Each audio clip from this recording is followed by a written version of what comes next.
Fala pessoal, tudo bem com vocês? Vamos atualizar as notícias do Timão, porque o Wesley recebeu uma proposta que finalmente agradou a diretoria do Corinthians e deve estar de saída. O Timão perdeu uma disputa, aliás duas, para o Flamengo, eu vou te contar. E também o Héctor e o Martínez. Héctor Hernández e José Martínez, afinal de contas, vão estrear ou não? Chega mais, eu sou o Chico Garcia, inscreva-se no canal e vamos juntos.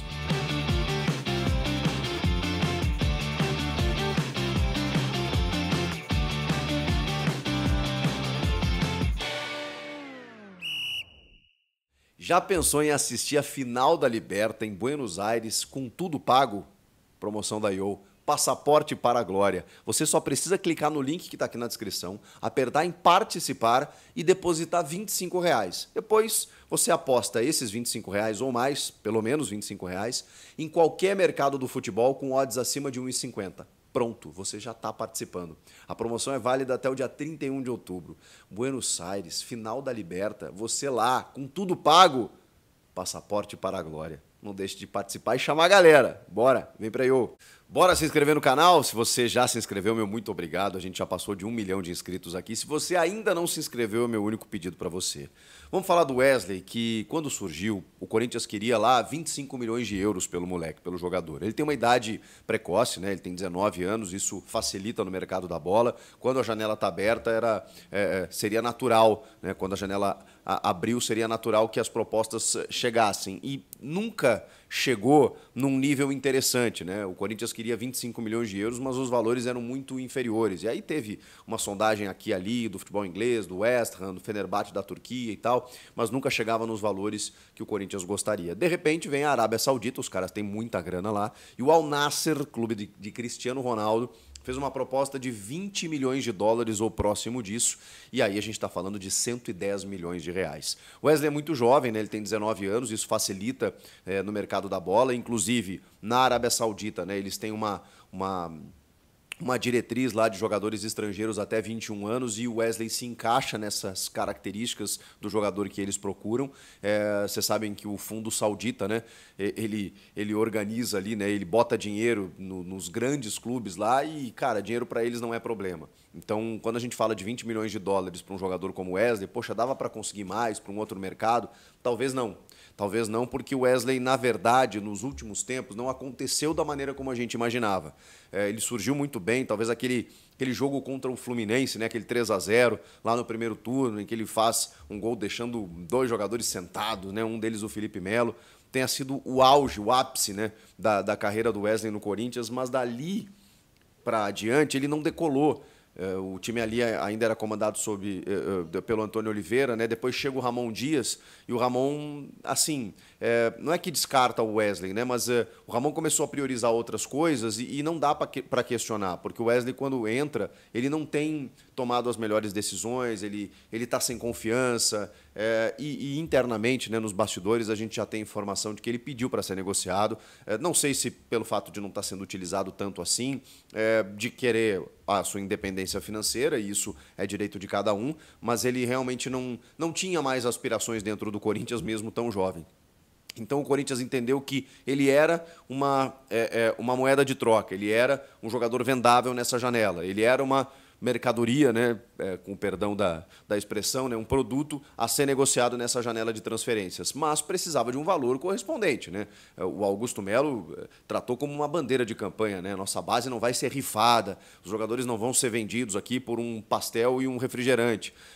Eu considero, de verdade, é claro que quando você pensa num garoto com o potencial que ele tem, eu gostaria que ele fosse para um time da Europa para poder vingar ali na frente e até render mais dinheiro para o Corinthians daqui a pouco. Mas eu confesso para vocês que, diante do cenário, 20 milhões de dólares, mais de 100 milhões de reais, por um garoto que você não sabe o que vai render ali na frente, ele tendo 19 anos, eu não acho ruim, ainda mais na situação que vive o Corinthians. A venda de jogadores, mesmo que o Augusto tenha bradado que não pode ser a principal receita, tem que ser a terceira, a quarta, a realidade não é essa, né? O Corinthians não conseguiu, assim, tantos patrocinadores, tantas receitas, a ponto de você não precisar vender jogadores, porque a dívida continua lá. Então você precisa ter essa receita entrando na janela, e acho que se tem hoje no elenco do Corinthians um jogador para ser negociado, justamente é o Wesley.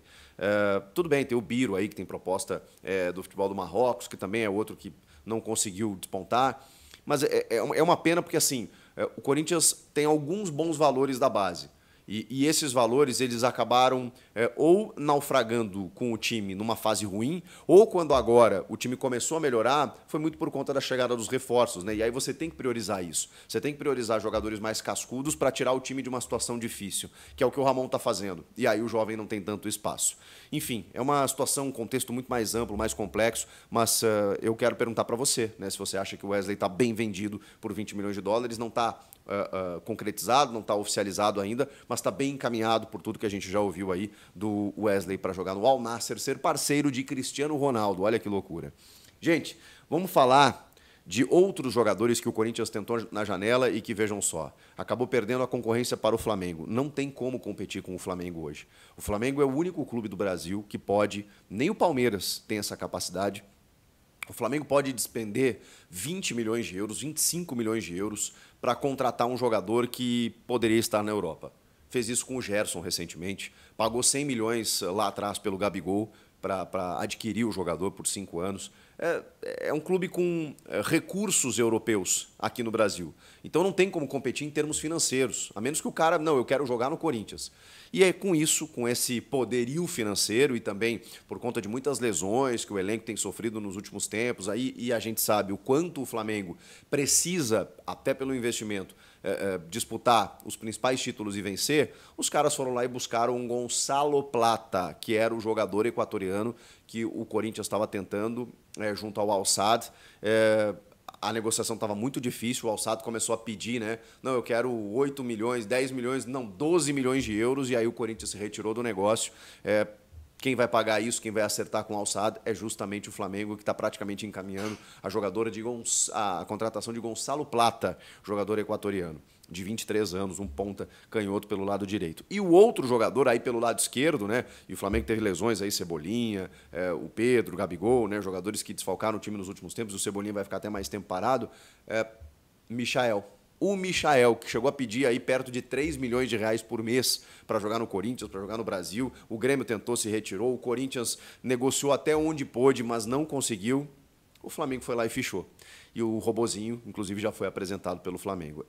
Não dá para concorrer. 2 jogadores que o Corinthians tentou na janela e que o Flamengo foi lá e pegou. E um já anunciou e o outro está muito próximo disso. E vamos falar da realidade, então, né? Dos jogadores que chegaram. O Héctor Hernández e o José Martínez, o espanhol e o venezuelano. Cara, olha, parabéns aí ao Corinthians, que está com muito sigilo em relação a esses jogadores, porque eles já foram contratados, eles já estão no CT Joaquim Grava, eles já estão treinando com os companheiros e não vazam uma foto dos caras, porque eles não foram ainda oficializados, não foram regularizados. Eles nem entraram no bid da CBF nessa sexta-feira. E isso era o necessário até às 19 horas para que eles pudessem entrar em campo contra o Fortaleza no domingo. Como isso não aconteceu, eles não vão estrear ainda. Então a tendência, a expectativa é que durante a semana eles sejam regularizados, eles entrem no bid e na quinta-feira pela Copa do Brasil contra o Juventude, inscritos também na competição, eles possam estrear, ganhar alguns minutos, serem relacionados. Isso não vai acontecer ainda nessa rodada de Campeonato Brasileiro. Isso precisava acontecer até a sexta-feira. Mas é fato que eles já estão treinando, são jogadores que vêm de fora, às vezes o trâmite demora um pouquinho, então a tendência, né, é que nos próximos dias o Corinthians consiga regularizar a situação desses dois, o centroavante espanhol e também o volante venezuelano. Tem também alguns retornos importantes, né? O Ramon Dias, como jogadores que estavam lesionados, né? O volante Ranieri, o Romero e o próprio Yuri Alberto, que daqui a pouco podem estar relacionados para esse jogo contra o Fortaleza, e aí melhora um pouquinho. Depois a gente projeta o time que vai encarar o Lion fora de casa neste domingo pelo Brasileirão. E aí? O que vocês acham disso tudo aí? Comentem aqui, inscreva-se no canal e eu volto na próxima. Tchau!